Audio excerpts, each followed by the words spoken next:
Hey guys, it's Friday, and so I thought let's leave us something to all think about over the weekend. And obviously with my health it's impacted me and my life, and maybe later I'll get into a little bit more of my why kind of. But today let's just really think about this, and I think um in this life and different things I'm thinking about is, changing the world. And how do we go about doing that? And uh, actually, you can find him online. I got to study under this amazing psychologist. So in college, my study was psychology as well as medicine, and I took a lot of medical anthropology.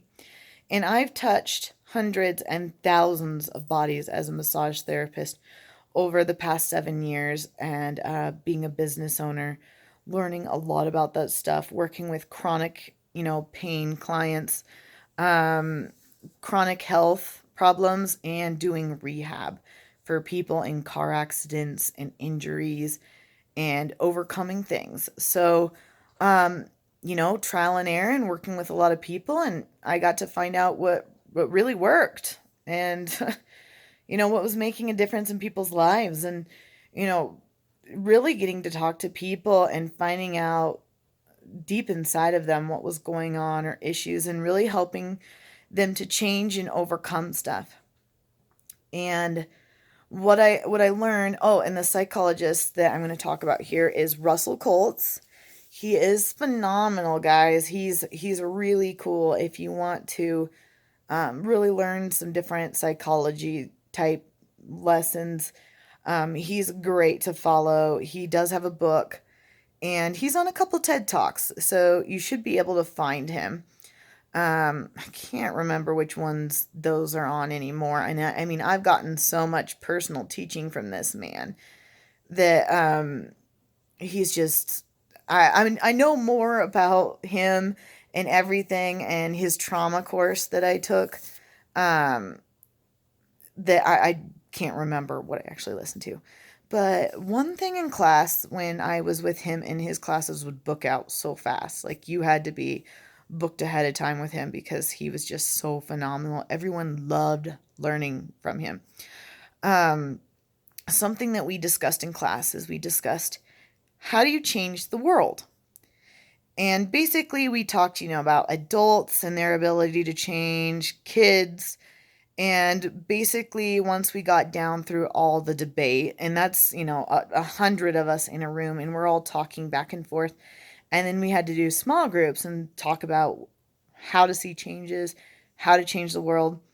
And then also, I was an honor student. So this is all lumped into everything, okay?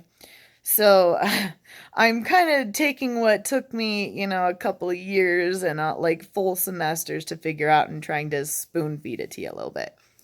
But what we did is we realized it's kids, right? Kids are the ones that are going to change the world. That's why we do so much with educating in them and different things like that. But what's amazing about kids, how do they learn? Because they're like, if you're going to impact kids, how are you going to impact them? Well, the thing is, they're observers. They're not challenging you. They're not saying, is this right or is this wrong? They're fully absorbing it, and they're taking in everything. They're listeners, but they're very observant about what we're doing and not doing. It's very important to them. And so we're like, okay, well, if they're observing, then what does that mean? And basically, it comes back to us as people, as adults. And it actually puts the pressure back on us again, because these children, these people that we want to impact, your children, are learning by observing you. And what we realize is, because they don't listen, they observe, even if you're telling them not to do things, they're learning. They're watching you. And so he said, if you want to change the world, the best thing you could ever do is become the person you want your kids to be. And he's like, and that doesn't take a parent to understand that. I think he's like, you can all remember as kids things you felt hurt or things you watched or things that, could have been a little bit better. And obviously, this is a bigger talk than I can get into. I mean, obviously, there's different things and there's different parents and things that we had to watch that, we're still people. You can't get rid of everything. This isn't saying like, growing up and watching somebody, I know like in my household of watching like an alcoholic or a drug addict. And yes, I've made choices not to be that way myself, but it still affects me mentally. And it's always going to be there in a little bit. So it's not like going into like huge things, but just changing little things around our house, the little things that we could be changing, the things you could be doing better with your children, and saying like, "Oh, don't date guys that aren't good for you."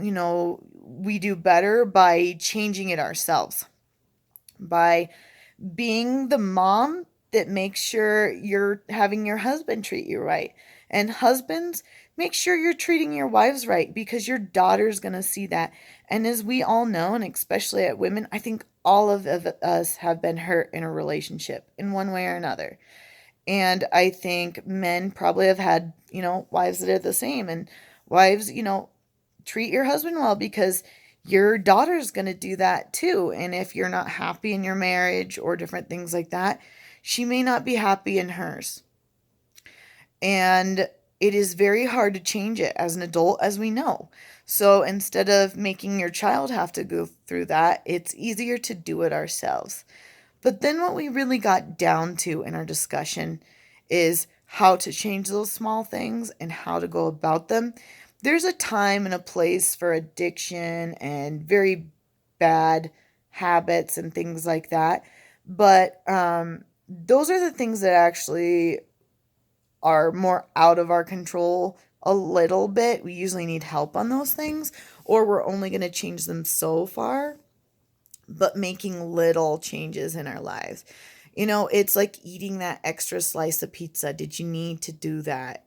Different things that are, not really that hard, but they're not that easy. And this is something my mom always said to me when I was younger, because she was trying to teach me about responsibility.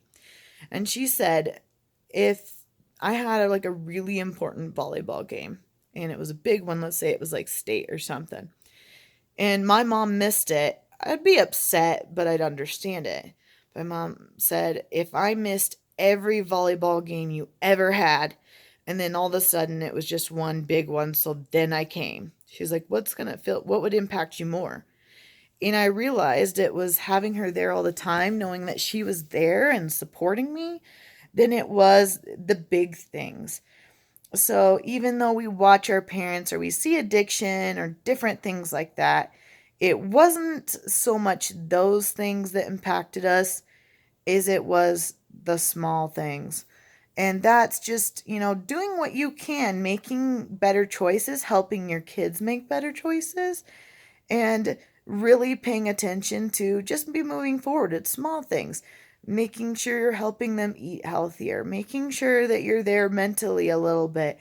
Work on the things you wish your parents would have worked on with you. And this is not about guilt or being upset. Those things actually don't change the world or anything, and operating out of fear. But it gives us control, and in helping us know that there's little things that we can do.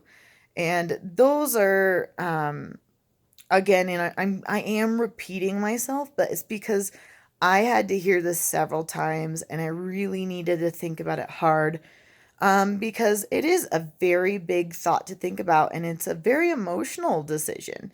But that's where the world is changed, is in these small things, and seeing the injustice in the world and trying to work for them, that there are important things in our life and there's things that aren't. And um living your life to be happy as well, is that going through a couple of my other health things, I realized that there were some really important things in my life, like playing volleyball and enjoying my life and feeling good and having fun. That life is short and family, your time with them is short, and really valuing that and not trying to be perfect all the time because that doesn't really do anybody any good either. But finding that balance, okay? Maybe you don't have an hour or you don't have even 30 minutes to be at the gym every day right now for you, but do you have 10? Do you have 5? Doing things with the little bits of time and the little stuff over time adds up. So the little things actually become big things, and the big things actually become little things. And just making sure you take the time. Like our kids are young and you don't get a lot of time with them, and imprinting on them, happens now. And not being afraid to make some movements there and see what works for you guys. So I hope that motivates you. It sure did me as I was growing up, and it really helped me think about things and put stuff into a good perspective.